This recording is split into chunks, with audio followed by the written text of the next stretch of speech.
Hello, my dear HS candidates. Welcome you once again to my class.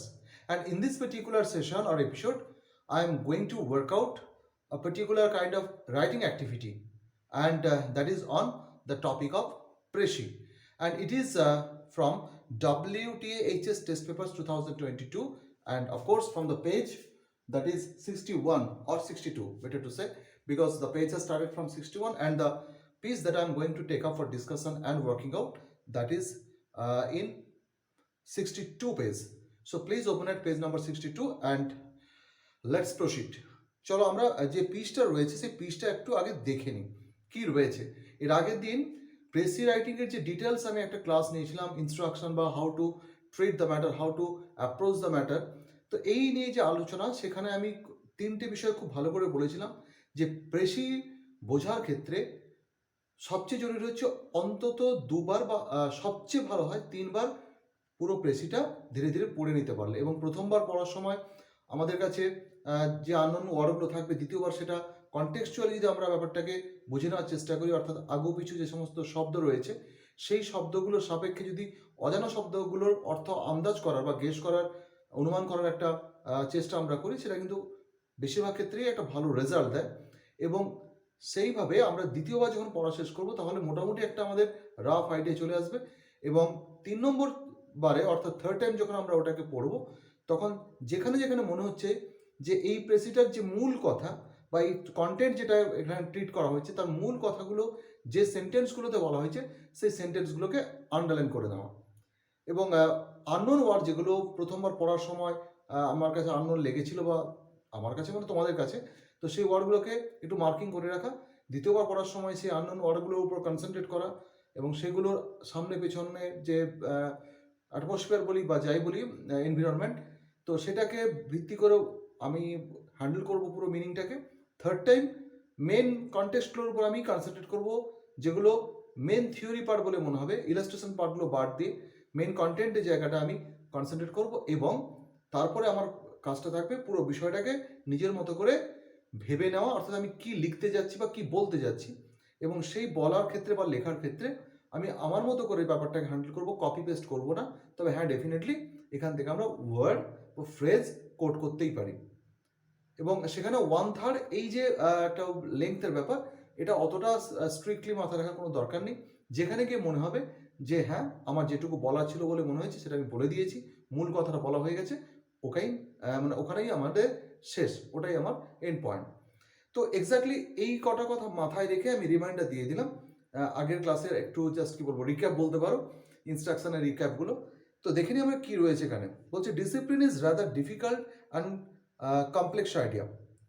Discipline কথাটা আমরা প্রচুরবার শুনেছি ছোটোবেলা থেকে, পড়াশোনার ক্ষেত্রে তো বটে, লাইফের ক্ষেত্রেও হামেশাই আমরা ডিসিপ্লিন কথাটা শুনে থাকি। এবং ডিসিপ্লিন মানুষ যাকে, তাকে আমরা খুব ভালো চোখে দেখি। ইনডিসিপ্লিন মানুষেরা সচরাচর বলা হয় বা ভাবা হয় তারা সফল হন না, এবং বাস্তবটাও তাই। জীবনে ডিসিপ্লিন না হলে কিন্তু জীবনটাকে গোছানো যায় না, এবং সাফল্য অধরা থেকে যায়। তো তাই ডিসিপ্লিন কথাটা আমাদের সঙ্গে বেশ পরিচিত, কিন্তু ডিসিপ্লিন ও বাংলায় আমরা শৃঙ্খলা বলি। তো সেই বিষয়টা কি খুব সহজ বিষয়? এখানে বলা হচ্ছে discipline is rather difficult and complex idea, কঠিন এবং জটিল একটা ধারণা। From the social point of view, সামাজিক দৃষ্টিকোণ থেকে, discipline means an atmosphere. Discipline বা শৃঙ্খলাগত মানে হচ্ছে একটা পরিবেশ, ওকে, ইন হুইচ, যে পরিবেশের মধ্যে, আ সেট অফ নর্মস, একগুচ্ছ আমরা নর্ম বা নিয়ম কানুন বা আদর্শ আচরণ বিধি যাকে আমরা বলতে পারি, সেরকম নর্মস বলছি, okay, accepted patterns of behaviour, dos and do nots, এগুলোর একটা প্যাটার্ন বা সেট, ইজ অ্যাবাইডেড বাই, সেগুলোকে মেনে চলা হয়, অন আ রুটিন বেসিস, নিয়মিতভাবে, ওকে, একটা রুটিন ফলো করে, and any deviation thereof, এবং সেখান থেকে কোনো রকম বিচ্যুতি, is considered an act of indiscipline, তো তাকে আমরা বিশৃঙ্খল অবস্থা বা বিশৃঙ্খলতা বলে ধরে নিই। Certain religious, social and moral and economic patterns, কিছু কিছু সামাজিক, ধর্মীয়, নৈতিক এবং অর্থনৈতিক প্যাটার্ন বা ছাঁদ, ওকে, অ্যান্ড গোলস, এবং বেশ কিছু টার্গেটও এনভিসেসড, যেটা কনসিডার করা হয় বাই দ্য সোসাইটি, সমাজের দ্বারা বিবেচিত হয়, shape up what we may call social discipline. তো সেগুলো গড়ে তোলে সামাজিক ডিসিপ্লিন বা সামাজিক শৃঙ্খলা। সমাজ যেগুলোকে মনে করছে যে এই নিয়মগুলো মেনে চললে ওকে এই সমস্ত ইকোনমিক প্যাটার্ন, নিয়ম বলতে এখানে pattern, economic pattern, social pattern, religious pattern, এগুলো সামাজিক ডিসিপ্লিন গড়ে তুলবে বলে মনে করা হয়। সেম ওয়ে একই রকমভাবে certain dos and do nots based on the family tradition, পরিবারের ধারার উপর নির্ভর করে একটা ফ্যামিলিতে যেটা ডুজ অন্য ফ্যামিলিতে ডোন্টস হতেও পারে। অর্থাৎ যে পরিবারে যেটা সঠিক বলে ভাবা হয় তার একটা ধারা রয়েছে, পারিবারিক চিন্তনের একটা ধারা থাকে। তো সেই ধারা অনুসারে দেখা যাচ্ছে কি যে yeah dos and don'ts based on the family tradition and aspirations, এবং পরিবারের কিছু টার্গেট থাকে। দেখা গেল কোনো পরিবারের মানুষজন তারা মনে করেন যে ডাক্তার না হলে জীবন বৃথা, ফলে তাদের জীবনের ভাবনার সঙ্গে যারা ব্যবসায়ী পরিবার তাদের ভাবনা মিলবে না, এটা খুব স্বাভাবিক। তো পারিবারিক যে অ্যাসপিরেশন বা আকাঙ্ক্ষার জায়গা, ব্যক্তি আকাঙ্ক্ষার জায়গা, এগুলো সব মিলিয়ে দেখা যাচ্ছে কোথায়, সেফ ফ্যামিলি ডিসিপ্লিন। তো সেখানে পারিবারিক যে ধারা, পারিবারিক যে পরিবেশ এবং আকাঙ্ক্ষা, সেটা কিন্তু পারিবারিক ডিসিপ্লিনের ভিত্তিভূমিটা তৈরি করে দেয়। প্রবলেমস অ্যারাইজ, কিন্তু সমস্যা তৈরি হয় কোথায়, if the social discipline are in a conflict course with the family discipline. যখন দেখা যায় সামাজিক ডিসিপ্লিন আর ফ্যামিলি ডিসিপ্লিন কনফ্লিক্টের জায়গায় চলে যায়। মানে ব্যাপারটা হচ্ছে এরকমভাবে দেখা গেল এমন একটা জায়গায় দেখা গেল যেখানে একটা পরিবার মুক্ত চিন্তায় বিশ্বাসী, সেখানে দেখা গেল যে সমাজে তারা বাস করেন সেটা কিন্তু খুব গোঁড়া, অর্থোডক্স। ফলে অর্থোডক্স সোসাইটি বেশিরভাগ মানুষ যেখানে অর্থোডক্সিটি মেনে চলে, গোঁড়ামি মেনে চলে, সেখানে মুক্ত চিন্তার মানুষের তার পরিবারের ডিসিপ্লিন বা তার পরিবারের আচরণবিধি কিন্তু ক্লাস করে যাবে। ফলে এখানেই প্রবলেম অ্যারাইজ করে যাবে। Now is discipline necessary at all? পরে যে প্রশ্নটা তোলা হয়েছে, ডিসিপ্লিন কি আদবেই দরকারি? Is it or is it not an encroachment আপন ইন্ডিভিজুয়াল ফ্রিডম অ্যান্ড চয়েস? ব্যক্তি স্বাধীনতা এবং ব্যক্তিগত পছন্দের উপর এটা কি খবরদারি নয়? এটা কি দখলদারি নয়? ডিসিপ্লিন চাপিয়ে দেওয়া মানে তো সামাজিকভাবে বা পারিবারিকভাবে একটা ডিসিপ্লিনের মধ্যে কাউকে ঢুকিয়ে দেওয়া মানে তার ব্যক্তি চিন্তা খর্ব হলো, ব্যক্তির স্বাধীনতা খর্ব হলো, এটাও কি হতে পারে না? Okay, there is no straight answer to this question. এই প্রশ্নের কোনো সঠিক উত্তর দেওয়া সম্ভব নয় বা সোজা উত্তর দেওয়া সম্ভব নয়। There is no doubt discipline has a positive role in character building. মানুষের চরিত্র গঠনের ক্ষেত্রে শৃঙ্খলা একটা ডেফিনেটলি কনস্ট্রাকটিভ, পজিটিভ অর্থাৎ গঠনমূলক ভূমিকা রয়েছে। But discipline, if it becomes a tool of repression, can hamper original thinking. কিন্তু দেখা গেল পারিবারিক ধরো কোনো একটা ক্ষেত্রে দেখতে পেলাম যে ওই পরিবারের যারা গার্ডিয়ানের জায়গা রয়েছে তারা হবেন ডাক্তার না হলে জীবন বৃথা, ইঞ্জিনিয়ার না হলে জীবন বৃথা। তখন পার্সোনাল চয়েসের উপর যখন ওই পারিবারিক ডিসিপ্লিনটাকে চাপিয়ে দেওয়া হবে, তখন কিন্তু সমস্যা তৈরি হয়ে যাবে। যেটা আমরা 3 ইডিয়টসে দেখেছিলাম, ছেলে ইঞ্জিনিয়ার হতে চায় না ফটোগ্রাফার হতে চায়, বাবা বলে ইঞ্জিনিয়ার হতেই হবে। তো এইখানে যে ব্যাপারটা দাঁড়াচ্ছে কি বলছে যে যদি দেখা যায় এখানে ডিসিপ্লিন বা শৃঙ্খলা ব্যাপারটা হয়ে ওঠে একটা টুল অফ রিপ্রেশন, নিপীড়নের অস্ত্র হয়ে ওঠে, সেক্ষেত্রে কী হবে, it can hamper original thinking, মৌলিক চিন্তাকে এটা হ্যাম্পার করবে। Hence those who devise and impose discipline, তাই যারা ডিসিপ্লিন ব্যাপারটা তৈরি করেন এবং চাপিয়ে দেন অন্যের উপরে, তাকে মাথায় রাখতে হবে, তাদের শিখতে হবে, must strike a fine balance between collectivism and originality. তো ডিসিপ্লিনের ক্ষেত্রে ঠিক যেমন সমষ্টির ব্যাপারটাও থাকবে, তেমন ব্যক্তি স্বাতন্ত্র্যের জায়গাটাও থাকবে, দুটোকে ব্যালেন্স করতে হবে। খুব সূক্ষ্ম একটা ব্যালেন্স এখানে খুব জরুরি, ক্লাস করে গেলেই মুশকিল। দ্য কিন অ্যাথলেট, এরপর একটা এক্সাম্পলের জায়গায় গেছে, মানে এই প্যাসেজটা যাচ্ছে, একজন খুব কিন মানে সফল হওয়ার জন্য তীব্র আকাঙ্ক্ষী, উচ্চাকাঙ্ক্ষী একজন athlete, keeps himself on strict discipline. তিনি কিন্তু নিজেকে খুব কঠোর অনুশীলনের মধ্যে যেরকম রাখেন তেমনি হবে কঠোর শৃঙ্খলার মধ্যেও রাখেন। হি এনজয়েস প্লেইং গেমস, তিনি খেলাটাকে উপভোগ করেন। অ্যাথলেট যদি ভালো না বাসেন খেলাকে, তিনি অ্যাথলেট হতে পারবেন না, বা যদি অ্যাথলেটিক্সে যানও তিনি, মানে স্পোর্টস অ্যান্ড গেমসে যান, তিনি সফল হতে পারবেন না কখনো। যারা খেলার ব্যাপারটা প্যাশনেট তারাই সফল হন। তো and accepts the need to keep fit, নিজেকে ফিট রাখার জন্য তো একটা ডিসিপ্লিন ওয়েতে যেতে হয়, ডিসিপ্লিন রেজিম মেনে চলতে হয়, তো সেটা তারা কিন্তু মেনে চলেন। And go to bed early, তারা তাড়াতাড়ি খেয়ে ঘুমিয়ে পড়েন। রিফ্রেন ফ্রম স্মোকিং, ধূমপান করেন না।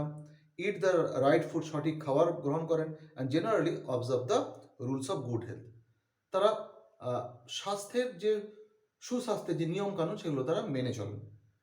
His discipline and punctuality are not an imposition, এবং তার ক্ষেত্রে এই যে ডিসিপ্লিন মেনে চলাটা এটা কিন্তু কেউ চাপিয়ে দেয়নি, but natural outcome of his enjoyment of athletics. কিন্তু যেহেতু তিনি এনজয় করেন অ্যাথলেটিক্সের ফিল্ডটাকে, এই ব্যাপারটার ক্ষেত্রে তার ডিসিপ্লিন তিনি আনেন আনন্দের সঙ্গে। তিনি জানেন খেলার ক্ষেত্রে যদি আমাকে সাফল্য পেতে হয়, সাকসেসফুল হতে হয়, আনন্দের সঙ্গে ব্যাপারটাকে হ্যান্ডেল করতে হয়, তাহলে আমাকে ডিসিপ্লিন থাকতে হবে। ঘুম ঘুম চোখ নিয়ে তো আর ব্যাট করতে যাওয়া যাবে না, কি ভালো দৌড়ানোও যাবে না, কি সাঁতার কাটা যাবে না ঠিক করে। তো হি অ্যাকসেপ্ট ডিসিপ্লিন, তিনি ডিসিপ্লিনটাকে অ্যাকসেপ্ট করেন, অর্থাৎ গ্রহণ করেন জয়ফুলি, খুব আনন্দের সঙ্গে, because he is allowed to পারসু the dream he has chosen for himself. কারণ তিনি যে স্বপ্নটাকে বেছে নিয়েছেন সেটা তার নিজের পছন্দের স্বপ্ন, তার উপর কেউ চাপিয়ে দেয়নি। ফলে তিনি সেটাকে সাফল্যের সঙ্গে এবং আনন্দের সঙ্গে, বলা ভালো সাফল্যের থেকেও আনন্দের সঙ্গে পার্সু করেন। অর্থাৎ ডিসিপ্লিনের যে রেজিমটাকে তিনি মেনে চলেন আনন্দের সঙ্গে। তো এই পুরো প্যাসেজটা পড়ার পর আমার মনে হয়েছে কতগুলো লাইন খুব ইম্পর্টেন্ট। ফার্স্ট যে সেন্টেন্সটা রয়েছে, discipline is rather difficult and complex issue, এটা একটা গুরুত্বপূর্ণ লাইন বলে মনে হয়েছে। এই প্যাসেজটার এই প্যাসেজ না বলে প্যারাটার লাস্ট লাইনটা, problems arise if the social discipline are in conflict course with the family discipline, এই লাইনটা আমার গুরুত্বপূর্ণ মনে হয়েছে। তাছাড়া সোশ্যাল ডিসিপ্লিন এবং ফ্যামিলি ডিসিপ্লিন, এই কথাগুলো গুরুত্বপূর্ণ বলে মনে হয়েছে। সেকেন্ড প্যারাটা পুরোটাই আমার কাছে গুরুত্বপূর্ণ বলে মনে হয়েছে, এবং ওইখানে এই যে প্যাসেজটার মূল ফোকাসটা রয়েছে পুরো সেকেন্ড প্যারাটা। এবং থার্ড প্যারার ক্ষেত্রে আমার মনে হয়েছে লাস্ট সেন্টেন্সটা গুরুত্বপূর্ণ। তো এই কটা জায়গাকে আমি মার্কিং করে নিয়েছি। আর আননোন ওয়ার্ড তো ডেফিনেটলি ডিফার করবে আমার সঙ্গে তোমাদের, তো সেটা যে যার মতো করে আননোন ওয়ার্ডের জায়গাটাকে হ্যান্ডেল করবো। তো এই বিষয়টা আমরা বুঝে নিলাম। এরপরে এটাকে আমরা কিভাবে ট্রিট করেছি, অর্থাৎ প্রেসি হিসাবে এটাকে কেমনভাবে আমরা তুলে ধরেছি। সেক্ষেত্রে আমরা দেখছি কি প্রেসি রাইটিংয়ের এই যে টপিকটা আমরা একটা টাইটেল দিয়েছি, টাইটেল দিতে হয় তোমরা জানো, discipline is it necessary, discipline শৃঙ্খলা এটা কি দরকার। এবার প্রশ্ন উঠতে পারে, এভাবে লেখা যেতে পারতো ইজ ডিসিপ্লিন নেসেসারি, ডিসিপ্লিন কি দরকার। ডিসিপ্লিন কথাটাকে আলাদা করে নিয়েছি এই কারণে না, ডিসিপ্লিন ব্যাপারটা কি সেটাকে একটু হাইলাইট করা দরকার আছে, তাই ডিসিপ্লিন শব্দটাকে আলাদা করে নিয়েছি, এবং লেখার ক্ষেত্রেও তাই আছে। তারপরে বলা হয়েছে এটা কি আদবে দরকার। তো আমরা মোটামুটি যেটা লিখেছি, discipline a set of norms, ডিসিপ্লিনের সংজ্ঞাটা কিন্তু প্রথমে আমি খুব ছোট্ট করে তুলে দিয়েছি। ডিসিপ্লিন কি না, a set of norms or a combination of dos and don'ts. তো ডিসিপ্লিন হচ্ছে একগুচ্ছ আচরণবিধি অথবা ডুজ এবং ডু নটস, করোনার একটা কম্বিনেশন বা কি বলবো সংমিশ্রণ, ফর অ্যান ইন্ডিভিজুয়াল, একটা মানুষের পক্ষে টু ফলো, যেটা অনুসরণ করতে হয় একজন মানুষকে। তো সেই ডিসিপ্লিন যার প্যাটার্নটা হচ্ছে বা নেচারটা হচ্ছে এই discipline are set of norms or a combination of dos and do nots for an individual to follow is not that simple, ততটা সহজ অ্যান আইডিয়া বা অ্যান ইস্যু, অতটা ইস্যু নয়, অ্যাজ ইট সাউন্ডস, যতটা শুনে মনে হয় অর অ্যাপিয়ার্স, বলে মনে হয় যে ডিসিপ্লিন ব্যাপারটা খুব সহজ, ততটা সহজ একটা ইস্যু কিন্তু নয়। Although the various aspects or dimensions of discipline, ওকে, যদিও ডিসিপ্লিনের বিভিন্ন যে দিকগুলো রয়েছে অথবা বিভিন্ন তার যে ডাইমেনশন বা ধরনগুলো রয়েছে, লাইক এখানে দুটো শব্দ আমি মিস করে গেছিলাম, দুটো না চারটে শব্দ, like family discipline and social discipline, এই 4-5টা শব্দ এখানে ঢুকবে। তো although the various aspects or dimensions of discipline like family discipline and social discipline, তো পারিবারিক ডিসিপ্লিন এবং সামাজিক ডিসিপ্লিনের মতো এই যে বিভিন্ন আসপেক্ট রয়েছে ডিসিপ্লিনে, সেগুলো আর সাপোজড, যদিও মনে করা হয়, to have a positive role in character building, মানুষের চরিত্র গঠনের ক্ষেত্রে একটা গঠনাত্মক তার ভূমিকা রয়েছে বলে মনে করা হয়, and achieving goals in life, এবং জীবনে গোল অ্যাচিভ করার ক্ষেত্রেও কাজে লাগে। অ্যাকচুয়ালি খেয়াল করে দেখো, এখানে কিন্তু আমি নেমে এসেছি সেকেন্ড প্যারার মাঝামাঝি সোজা, কারণ এটাকে এইভাবে ঢুকিয়ে দিলে ব্যাপারটা অনেক কম্প্যাক্ট হবে বলে মনে হয়েছে। তো কি দাঁড়ালো জিনিসটা, although the various aspects or dimensions of discipline like family discipline and social discipline are supposed to have a positive role in character building and achieving goals in life, there may be problems, কিন্তু সেখানে সমস্যা চলে আসতে পারে, if social discipline and family discipline are in conflict, যদি ঠোকাঠুকি তাদের লেগে যায়। There can't be any straight answer to the question, একটা সোজা কোনো উত্তর থাকতে পারে না এই প্রশ্নে, ঠিক আছে। কোশ্চেনটা কি, whether discipline curbs individual freedom and choice, কার মানে সংকুচিত করা, যে ডিসিপ্লিন কি তাহলে ব্যক্তির স্বাধীনতা এবং স্বাতন্ত্র্যকে বা পছন্দকে সংকুচিত করে, or whether it is necessary at all, অথবা এটা আদৌ দরকার কিনা, এই প্রশ্নের সরাসরি কোনো উত্তর দেওয়া সম্ভব না। ইনফ্যাক্ট বস্তুত পক্ষে ইন ম্যাটার অফ ডিসিপ্লিনের ক্ষেত্রে there must be a fine balance between collectivism and originality. এই শব্দগুলো নিয়েছি, অর্থাৎ ব্যক্তি স্বাতন্ত্র্য এবং সমষ্টিগত জীবনের মধ্যে একটা ব্যালেন্স থাকা উচিত। One should accept discipline joyfully. যে কোনো মানুষের উচিত ডিসিপ্লিনকে আনন্দের সঙ্গে গ্রহণ করা, টু পার্সু হিজ গোল, তার গোল বা জীবনের লক্ষ্যকে পার্সু করা বা পেতে চেষ্টা করার ক্ষেত্রে, আর ড্রিম অথবা স্বপ্নকে অ্যাচিভ করার ক্ষেত্রে, অ্যাজ অ্যান অ্যাথলিট ডাজ। একজন অ্যাথলিট যেভাবে করেন, তো অ্যাথলিট কী করেন সেটা বলতে গেলে কিন্তু ওটার পেশি থাকবে না, অনেক বড় লেখা হয়ে যাবে, এবং সেটা হচ্ছে ইলাস্ট্রেশন পার্ট। তো এই যে ইলাস্ট্রেশন পার্টগুলো আমি এখানে লিখিনি। তো আমার মনে হচ্ছে এইভাবেই পেশিটাকে হ্যান্ডেল করা যেতে পারে। তো ইনফ্যাক্ট পেশিগুলো যেগুলো আমি তোমাদের এখানে ডেমনস্ট্রেট করে দেখাচ্ছি, ওয়ার্কআউট করে দেখাচ্ছি, এগুলো কিন্তু তোমাদের মধ্যে একটা আইডিয়া তৈরি করে দেবে যে কীভাবে পেশিগুলোকে আমরা হ্যান্ডেল করব। তো কম্প্যাক্টনেসটা খুব জরুরি বলার ক্ষেত্রে। দেখো কতগুলো ইস্যুকে আমি খুব ছোট ছোট করে বলে দিয়েছি, যেমন এর সংজ্ঞাটাকে বলেছি, আমাদের ডিসিপ্লিনের সংজ্ঞাটাকে, বা স্পোর্টস পার্সনের যে কথাটা সেখানে বলা হয়েছে।